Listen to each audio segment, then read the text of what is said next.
Have you ever wondered about the unknown story behind Hello Neighbor? It's a story that will make you forget everything you know. While we were playing ball in front of our house, we heard strange noises coming from our very close neighbor's house. Curious, we went into our neighbor's yard and, looking through the window, saw our neighbor forcibly dragging a screaming child into a room. Just then, our neighbor saw us and immediately ran towards us and caught us.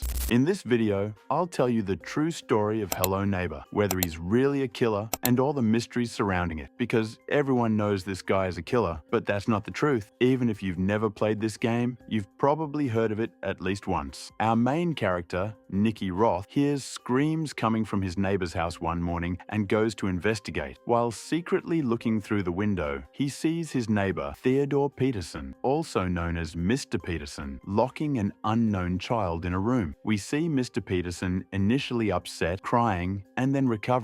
Then he sees us watching him from the window and catches us. Let's get to know Peterson's immediate family. His wife, Diane Peterson, whom he lost in an accident, his daughters, Eren and Mya, and our most important character, his son, Eren Peterson. In her dream, or rather nightmare, Nicky learns why Mr. Peterson is in this state. The family is involved in a car accident, and Mr. Peterson's wife, Diane Peterson, dies in it. We can tell this from the high-heeled shoe on the floor. We then watch Mr. Peterson slowly walk towards his wrecked car. In another nightmare, Nicky sees Mr. Peterson burying his own wife. Because of this suspicion, Nicky enters the house, unlocks the door, and finds empty cans and a bed on the floor. In short, we learn that someone is being held captive here. Upon further investigation, we encounter a different door locked with green, yellow, and red locks. These locks all represent a fear Nicky experienced in the past. I will describe this event in much more detail later. Just then, Mr. Peterson grabs us. When we open our eyes, we find ourselves held captive in the same room we saw earlier, or a very similar one. We are barefoot, and one side of our sock has a hole in it. We learn that days, or perhaps many weeks, have passed since then.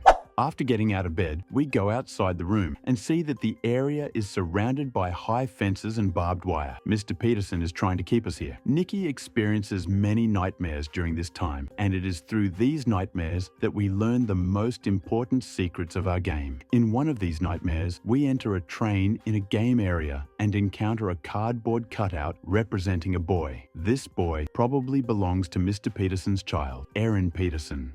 At the end of the train tracks, we encounter another piece of cardboard or wood, but this time it features a little girl, and our train falls downwards along with the girl's cardboard cutout. A hand-shaped piece of cardboard is visible at the front of this train. This suggests that our neighbor, Mr. Peterson's son, Eren, likely deliberately pushed his sister Mya down, causing her death. Actually, you can see this scene in another Hello Neighbor game. In another of Nicky's nightmares, we see a scene where our neighbor, Mr. Peterson, is mentally broken. A hospital bed, the kind used in intensive care units, appears, likely symbolizing the time his wife, Diane Peterson, was in intensive care after a car accident. Then we see Mr. Peterson in the waiting room, looking helpless and sad. After that, we escape. Mr. Peterson sees us, but lets us go. Many years pass, and Nicky is now an adult with a home. One day, a letter arrives at his house. It's not a warning or an invitation. It's an eviction notice, essentially telling him he has to leave. Nicky is forced to return to the old house where he grew up. Upon arriving, he finds his typical house destroyed, reduced to a skeleton. Perhaps this is due to Mr. Peterson's decision to flee after his crimes were discovered, or the police pursuing him. Nicky is trying to explore this area to overcome the fears he's had since childhood. While doing so, he sees a terrifying shadow following him. He goes into shock from fear. His vision blurs. He loses his ability to walk, and in a panic, he starts heading towards his old house. As he examines his surroundings, his phone suddenly rings. Looking into the garden, he sees the shadow again and goes into shock once more. Afterwards, he rests for a while and falls asleep. While sleeping, he has another strange, mysterious nightmare. Actually, it's a reenactment of a past nightmare in his mind. In the nightmare, our neighbor, Mr. Peterson is hammering planks and nails into a door, and shouts are coming from behind it. Just then, he turns around and looks at us, and we wake up. When we wake up, strangely enough, we find ourselves in a beautiful new house. Across from us is a new house, built on the site of our neighbor's old house, which we had seen burned down long ago. How did this happen? Because this is actually a dream. We'll come back to this part later.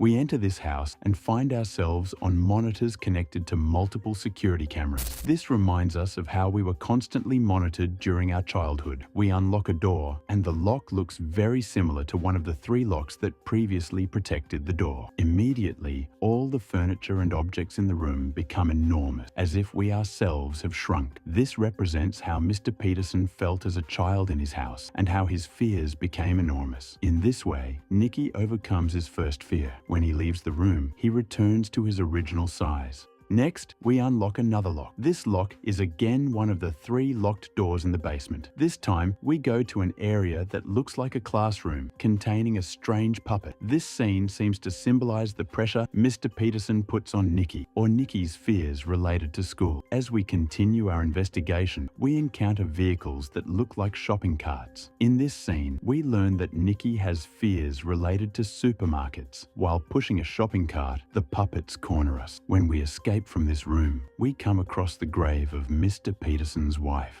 Finally, Nicky manages to descend into the basement in a dreamlike manner and sees a scene from a room where he was previously locked up. In this room, as always, he encounters a terrifying shadow. As he reaches a room with 3 different colored locks, he encounters a cardboard cutout of Mr. Peterson's son, Eren. This reveals that Mr. Peterson had previously locked his son in this room. Perhaps our neighbor is very angry at his son for killing his daughter and is punishing him in this way. When we look outside, we are confronted by a much larger version of Mr. Peterson. Mr. Peterson is tearing the room apart, and Nicky is running away from him. In this scene, we see Mr. Peterson lifting his own house on his back. This scene shows us how much the suffering of his bad life has worn him down and how unhappy he actually is. Then Nicky sees posters on the walls, posters of missing children, and that eerie shadow reappears. This shadow is watching him as Mr. Peterson puts up the posters. Actually, Mr. Peterson's son, Eren, probably unknowingly pushed his sister, Mya. Because of this incident, Mr. Peterson locks his son Eren in a room. However, to prevent anyone from finding out, he put up missing person posters for both his daughter and son. Nicky immediately travels to another time and encounters his younger self. Looking out the window, they see that the small shadow following them has grown to a very large size. Little Nicky, frightened, quickly runs upstairs, but the terrifying shadow doesn't give up and demolishes the wall in front of him. Big Nicky steps between the shadow and little Nicky, preventing the shadow from harming them. As long as Big Nicky stands in front of the shadow grows even larger. When Nicky becomes more gigantic than the shadow, it begins to flee. In this scene, Nicky confronts his fears. This is how he grows, standing firm against his fears, becoming stronger and thus overcoming them. Then, both Nickys go to a white zone. In this episode, our neighbor, Mr. Peterson, is trapped. That shadow is always in the same house, and Mr. Peterson is locked in a room, terrified.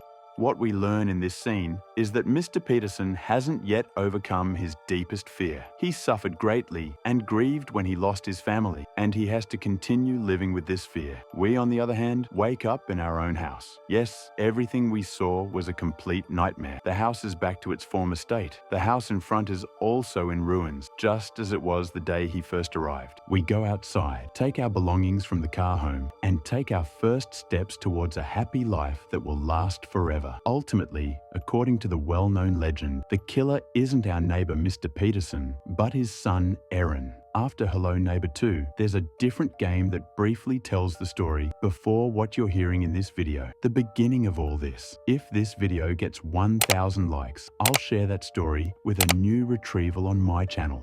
If you like this video, I make videos like this every week on this channel. If you really don't want to miss out on this kind of content, subscribe for free now. Turn on all notifications and like the video, because everything on this channel is very detailed, high quality, and backed by evidence. So do you think Mr. Peterson is actually a bad person? How did he become like this? What happened in his dark past?